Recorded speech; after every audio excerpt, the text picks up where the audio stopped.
sirens, as I had mentioned earlier, is used primarily for tsunamis, and that's the reason why many of them are found, almost all of them are found, on the coastline.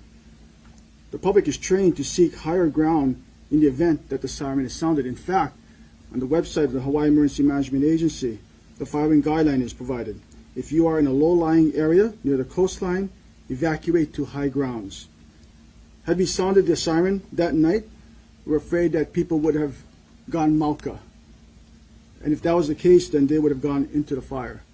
And so that is the reason why our protocol has been to use WEA and EAS. By the way, I should also note that there are no sirens Mauka, or on the mountainside, where the fire was spreading down. In this case, our internal protocol is to use WEA, which is the Wireless Emergency Alert System, and the EAS, the Emergency Alert System. The WEA sends alerts to by text messages to cellular phones, and the EAS sends messages to both television and radio. We're performing a comprehensive review to find out what the safest and most effective science-based way it is to protect people. There are a lot of different geographies across our country. Some use sirens, some don't. So I tasked the Attorney General to do that. She's bringing in outside support as well. There's been some question about whether it could be done independently. The answer is yes. She has stated to me from the beginning that that was one of the purposes. She'll, of course, review what she can, but we will bring outside reviewers also. It's not a criminal investigation in any way. So the question is just around clarifying the body count or the death toll. Where we are in general, 110 individuals have been confirmed deceased. We'll get some details about this from our distinguished leaders in police and fire. 110 is the number, 38% is the area searched. We have set up what's called the MINT, the Morgue Investigation and Notification Task Force, with our local and federal agencies so that we can do these identifications right and proper, that we can use investigative needs and means and measures with our partners so that we can make sure that we're finding who our loved ones are and that we make the notifications with dignity and honor.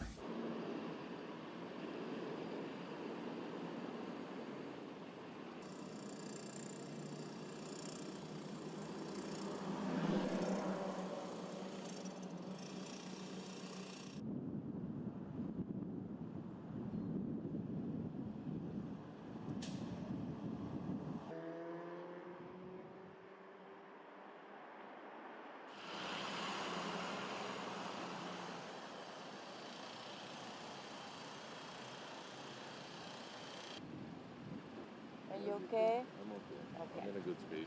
Me too. Better now. Better now. Right, yeah. right. Yeah. You know, a lot of people's gonna react differently about the president coming here, but so a lot of people's gonna lift their spirits, saying that, oh, okay, we're important. If the president comes here, we are important, and help is coming our way. And some other people won't care at all. But whatever, We're here, we all together in this, and we just try to figure things out one day at a time. Any positive coming our way, we'll take it.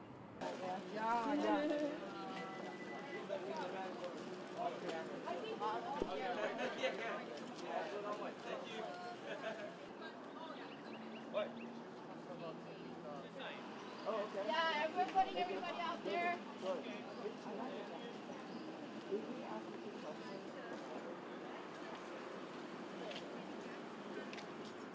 You want something to drink? No, I'm good. Like a cold water? Like a juice? Okay, I don't mind a little bit of cold water. Yeah, okay, thank you. We'll see it when he comes. We'll see it when he does it.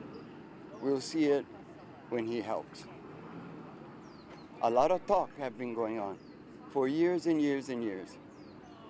And this is just what it is, just still talking. What else can I say? We've gone through a lot. We're still looking for family members. But this is important too. Everyone needs to be fed.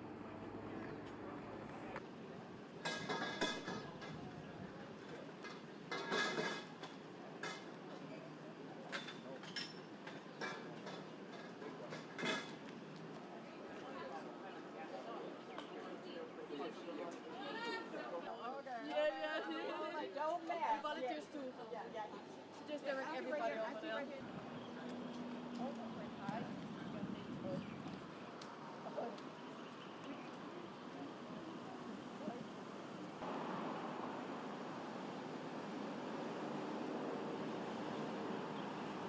our lives, that's what matters. From that we can rebuild, you know, and we try to help everybody out, you know, be there for each other. I'm very, like I said, I'm very hopeful that him coming in will help expedite a lot of products coming in, a lot of supplies that aren't able to make it. Like, I mean, like the guys are. I found out from guys that are staying at the hotel that if it's not FEMA certified or Red Cross, they're not getting the supplies that are waiting outside their door. So, you know what I mean, it's frustrating.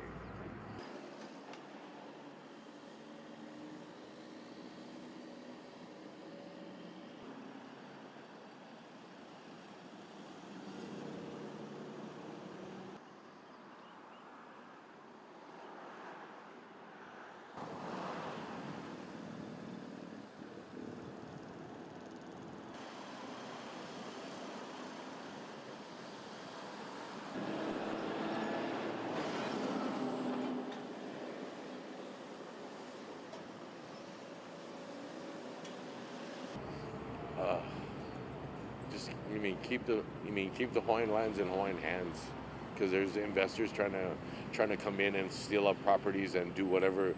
Outside investors, not and taking advantage of these people that are low. You know what I mean? So putting a moratorium on the land staying in Hawaiian hands.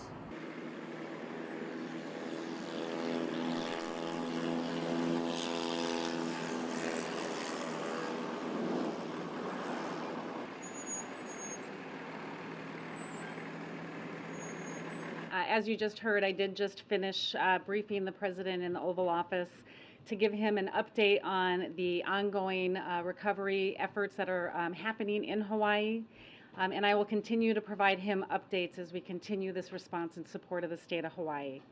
While I was in there, he had an opportunity to call Governor Green and let him know that he has approved the governor's request for 100% reimbursement for the emergency work that's being done for a period of 30 days within the first 120 days at the governor's choosing.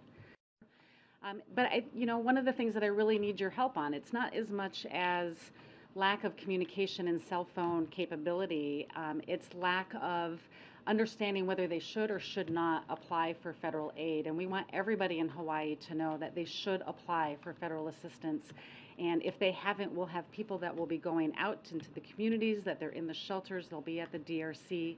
They should start that process, and we can work with them to start their road to recovery.